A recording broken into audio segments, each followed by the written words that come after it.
तर PCOS म्हणजे polycystic ovarian syndrome. Okay, त्याच्यामध्ये वेगवेगळे घटक येतात की ज्याचा एकत्रितरित्या जेव्हा आपण विचार करतो त्याला एखादीला PCOS आहे असं आपण म्हणतो.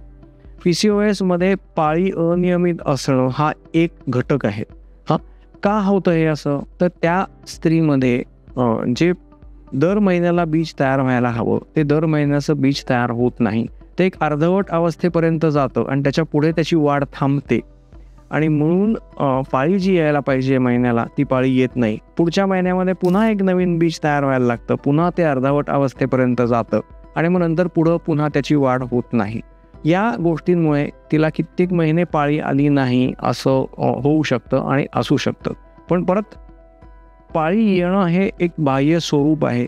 त्याच्या आतमध्ये हे जे हॉर्मोनल इम्बॅलन्सेस होत आहेत तिच्या शरीरामध्ये त्याच्यामुळे ती पाळी अनियमित होत असते.